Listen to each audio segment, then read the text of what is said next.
recently I've had the opportunity to eat at some really great restaurants. You go inside, the ambiance is awesome. Everything is very, very nice. The service is awesome. If you get the appetizers, they taste great. And then all the sides are amazing. The desserts are mind-blowing. But ultimately, a lot of times I'm disappointed with the meat. And one thing that I've been seeing more and more often is that these fine dining establishments are including smoked items on the menu. It's almost like it's a current fad. And so I just ate at a very, very well-known restaurant, and they had some smoked items on the menu, and it was really disappointing. And I thought, barbecue is the mirror image of this, where we focus on the meat, make sure it's absolutely mind-blowing. We have great smoke on there. The salt is dialed in just right. It's perfectly tender, nice and juicy. But then when it comes to sides, that's just kind of thrown in. It's not something that we focus on. So I thought, what could we do to take barbecue and all the skills and tools that a barbecue pitmaster has at his or her disposal and put it toward making an epic fine dining meal? Now, in order to make this happen, I needed an epic smoker. So let's go take a look at that, and then we're gonna break down the plan of how we're gonna make an epic fine dining gourmet meal.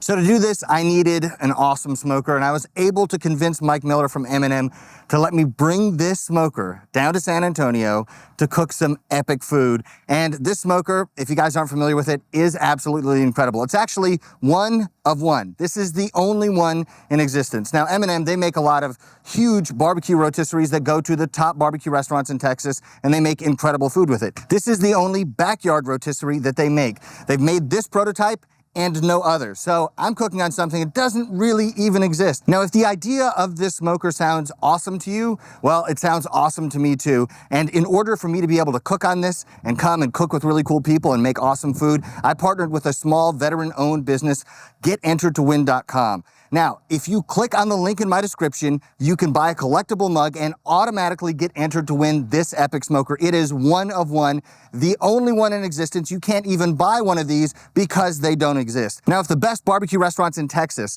trust these rotisseries to cook their food, you can trust it to make epic backyard barbecue, and you're gonna have something completely and utterly unique to you. You're gonna have people come over, they're gonna say, what the heck is this thing? And you get to tell them the story about how you won it, because a YouTuber like me wanted to cook on the thing and give it to a viewer. So click on that link in the description, you buy a collectible mug, and you're automatically entered to win. Check that out. You can also go to GetEnteredToWin.com/Mad Scientist BBQ and see all the details about this giveaway. With such a unique and awesome smoker, I needed a unique and awesome Texan chef. And so I have my good friend, Bas Rutten. He's gonna be coming to help me out, a true Texan now. So, Texan, yes. Thank you. He's actually trained as a chef, so can you tell us a little bit about your culinary background and how you learned these techniques? So before I became a martial artist, I was actually a model, and in between, to back everything up, I needed money.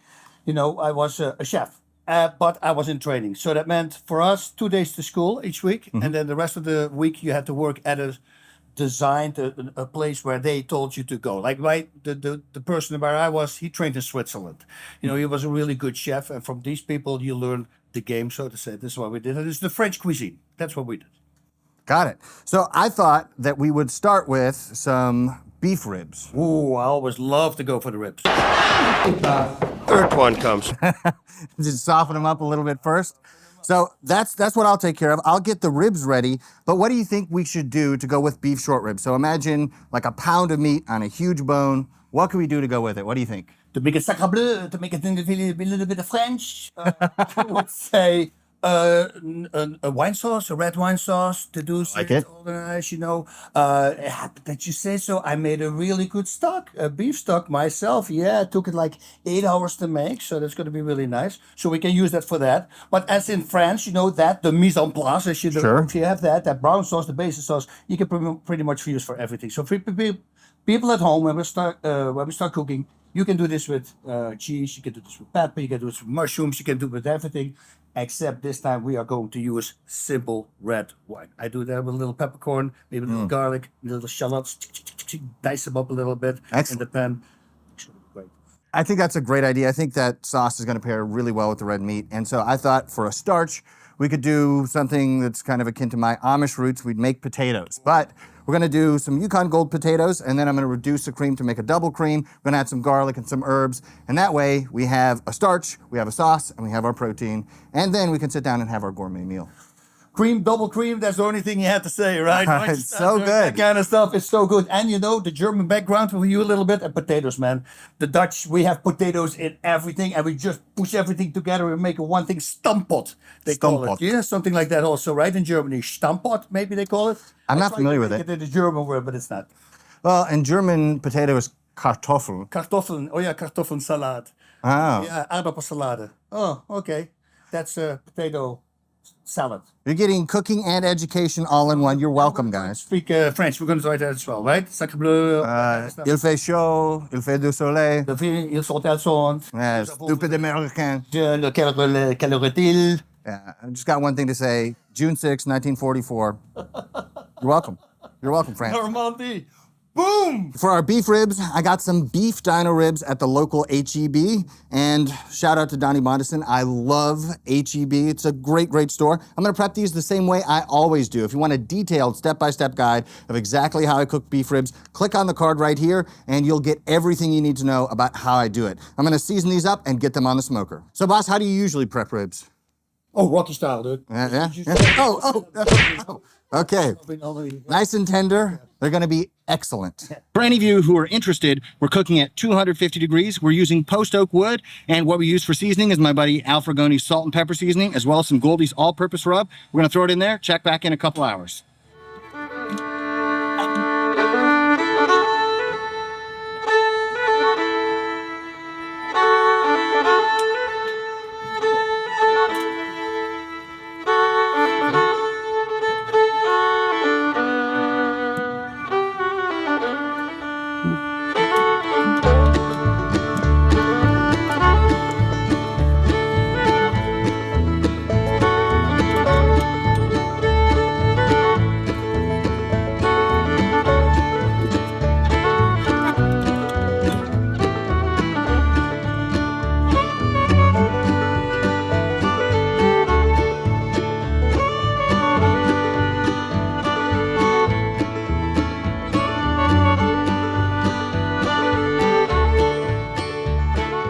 So simple. We start with the beurre, the butter. There's already butter in there. But you know, there's no such thing as too much butter, I guess, right, in cooking? Just to throw that in already. Garlic, of course, is of your choice, if you would like to have it or not. That's why I don't like my stock. I don't make it with garlic. A lot of people do that. But there are one in, I don't know how many people, I should look that up, Google it, doesn't like garlic. You see, it's like putting truffle in there, because if you put truffle in the base sauce, then every sauce you're going to make has truffle in it. So that's why you want to stay away from that. You can always add the garlic right now. Boom, problem solved. Okay, see, now it starts, the little action starts coming together here. Boom, boom, boom, boom. Mixed together. You see, now it starts to get a little color. Good. And now it's very basic. Boom, boom, boom, boom. Hallelujah. You see, and some people do it the other way around. They throw the stock in there first, then the wine, and then they let it boil in. I don't like that. I do like this. You go, well, that's a lot, yes, but we're going to deduce it by a lot because that gives it a stronger taste. And then once it's deduced, we're going to put in that unbelievable great stock that I made overnight. I think it stood there for like 6 or 7 hours. It's been boiling in 2.5 inch. It boiled down, so that's a lot. Give me see only the shallot. So we could, if we went now, add the sauce. Real stock.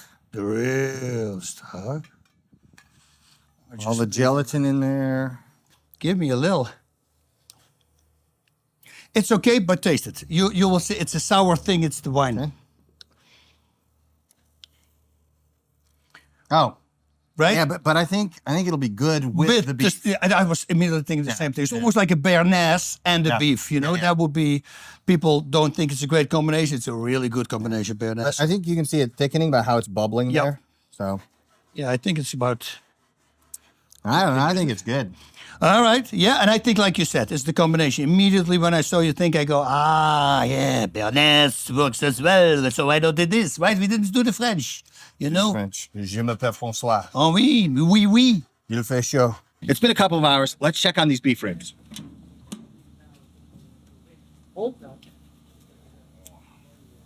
Starting to bark up, looking really nice, really good color.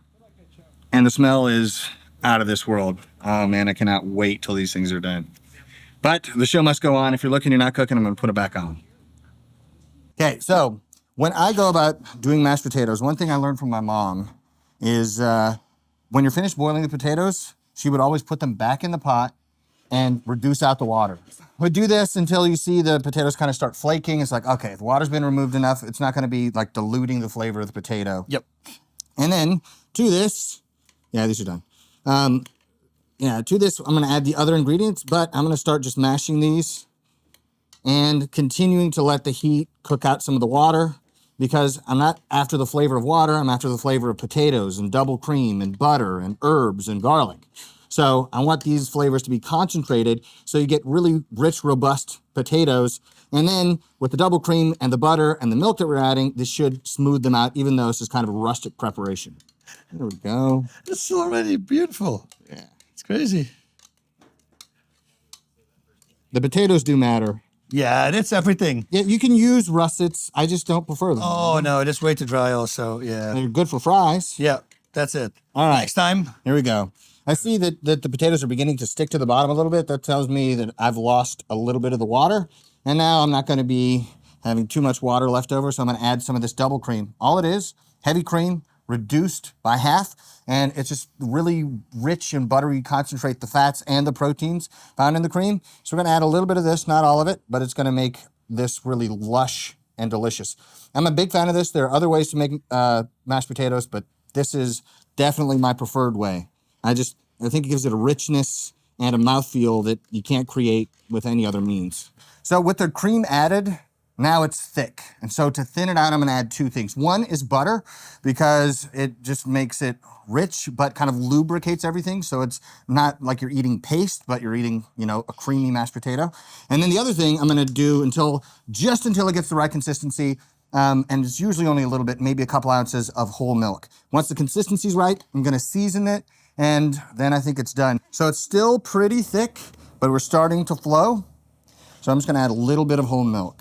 You can easily overdo it. So just add a little bit, mix it up, and test. And you can add a little bit more if necessary. And ideally, we'd have white pepper here, but in barbecue, white pepper does not exist. Yeah. But we're gonna use black pepper.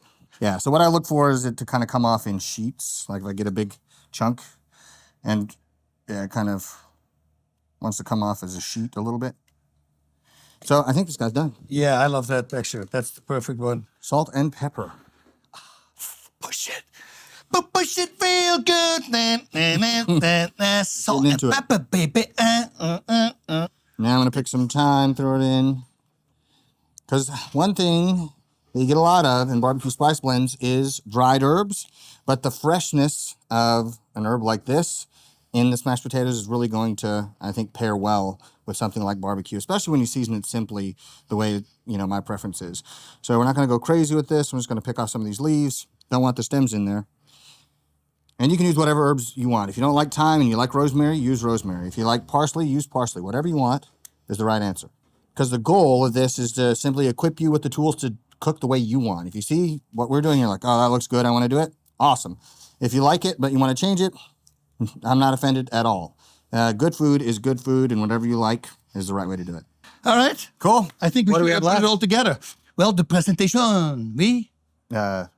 Yeah, presentation. I feel like that's a word I should know. Presentation. Présentation?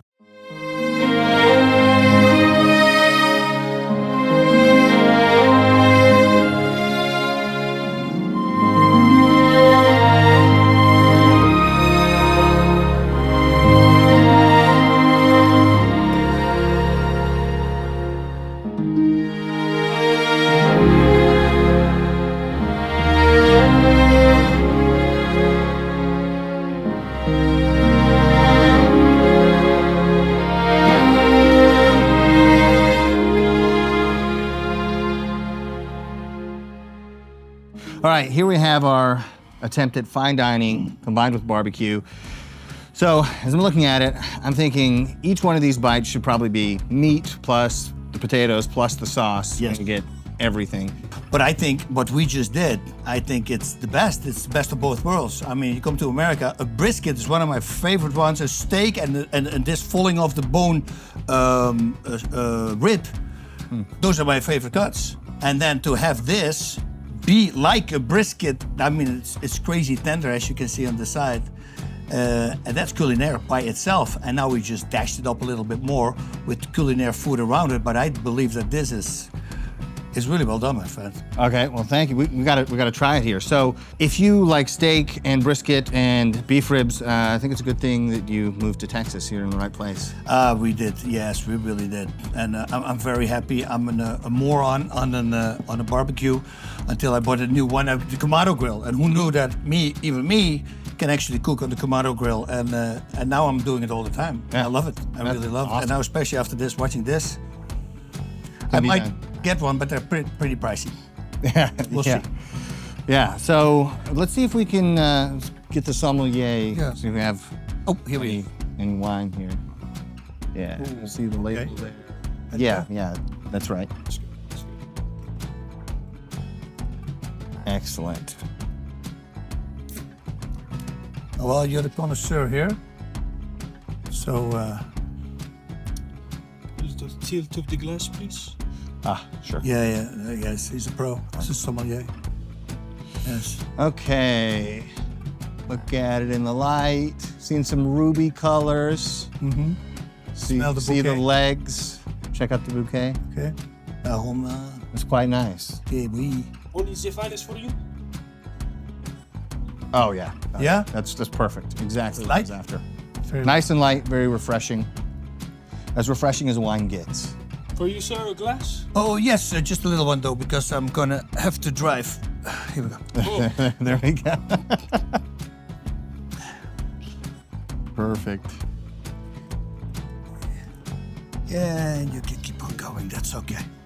Maybe one more. Maybe one more, yeah, oui. This one, you know, you can go hard test. It's like only 5 fingers, that's what they do in Holland. 5 fingers of foam. Really? No, it's 2. Oh. Excellent. All right. I Yeah. think we should cut this open here. Oh, he can cut this with the other side of the knife. That's how tender this meat is. Look at this go. Ah, push it. Ah, good. Oh, 1, 2, 3, 4, 5. Look at you. Sacre bleu. Okay. Yes. All right. You can take whichever one you want. I'll take a little piece of this first because I want to enjoy twice if you can. Yes. That's a good idea. I never think that far ahead. I'm just like all of it all the time. You're so wise. Yes, that's the age. You know, I'm a little up in age there. Okay, here we go. Want to wait for you so we can enjoy both at the same time. Oh, quelle heure est-il? Oh, till, yes. Yeah. All right, got some sauce, got some potatoes, got some beef. Here we go. 1, 2, 3, oui.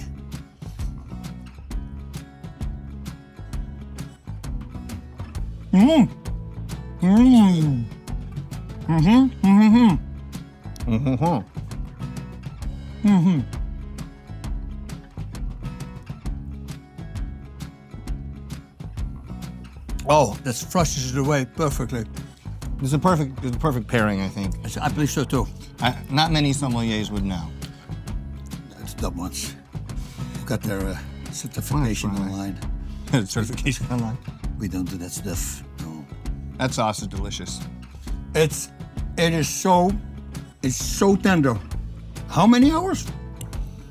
This thing cooked really quickly. It was done in, I think, just like 6 hours. Oh, really? Normally quickly. it takes me double that. Really quickly. 6 hours. I believe my total fight time in 34 fights was 3 hours and 27 minutes. It's a long time to be fighting, though. Yeah. Barbecuing is much easier. It's like, what's going on? That's fine. It's endurance. With us, it's stamina. This is endurance. Slowly but surely. Not going at 100%, but for as long as you can. Yeah. Women like that, for what I understand. To be great at barbecue, you don't need to necessarily be very good. All you have to be is patient. If you're willing to wait long enough for it to be done, you can make good barbecue. So for a person like me who has ADD, frowned upon, as long as I find things that I can do in between. Right. Yeah. So Yeah, it's just if you make meat that's smoky and tender, you know, generally people will forgive other mistakes along the way. It's really good, Jeremy. It's really good. Well, thank you. Yeah. Wow. Thank you. Yeah, it's one of my favorite barbecue items, and I thought if we try to present something, make it look like fine dining with our fancy beverages and all that. Ein, zwei, saufen. That's the song, right? Yeah, one, zwei, super. Yeah, it's, in München steht ein Hofbräuhaus. In München steht ein Hofbräuhaus. Ein, zwei, saufen. Yeah, that's it on. That's the Wurstfest right here. We have There that in New Braunfels. It's coming up. Cheerio. Excellent. Okay, so if people want to follow you, like on your Instagram or YouTube or whatever, where do they follow you? Okay, so facebook.com/Bas Rutten, just my name. One S, by the way, otherwise it's Bas. A lot of people pronounce it Bas, but I'm not a fish. I have to say that because 50% of the people call me Bas. Yeah. Official Bas Rutten on YouTube and Bas Rutten MMA, mixed martial arts on Instagram, on Twitter, and all that other kind of stuff. Cool. Yep. All right, and so what kind of things do you have coming up that they can look forward to? Karate Combat. I'm the chairman of Karate Combat, which is a full contact karate league. We use Olympian karatekas, and they're fighting actually full contact. So they break the rules, so to say, because in the Olympics, of course, you cannot fight full contact. In fact, the guy who won the gold medal won it by getting knocked out. He woke up and they go like, "What happened?" He goes, "You won. You're the world champion." What a way to wake up. So, but it's fun, man. Those guys, you see them growing, you see the evolution. It's in a pit and it sounds really scary. Just go to karate.com. It's very respectful. It's unlike any other sport out there, unlike boxing or mixed martial arts. I believe the whole family will watch it. Very respectful done. Very nice place. It almost looks like a kind of a fight club. It's in a really weird environment. We use CGA in the background. Sometimes you see planes flying over and future cars. We're in the future. We go to the past. It's cool. It's a really cool show. Awesome. Yep. Awesome. So besides all that stuff, we find out that Bas can really cook, knows what he's doing, making some really good food that we got to enjoy today. If you guys enjoyed the video, you can like the video, but don't forget to check out the link in the description if you want to be the only person in the world who has an M&M rotisserie. So click on the link, you buy a collectible mug, and you're automatically entered to win. You can also go to getenteredtowin.com/Mad Scientist BBQ. It's a veteran-owned company that helps me be able to cook on really cool stuff and give that to viewers. If you guys liked the video, subscribe to the channel and check it out for more fun and informative barbecue content. Big shout out to Bas for doing this video with me. Really appreciate it. It's been a blast. I hope you guys had fun. We'll see you next time. Great job. Done. Boom. Done.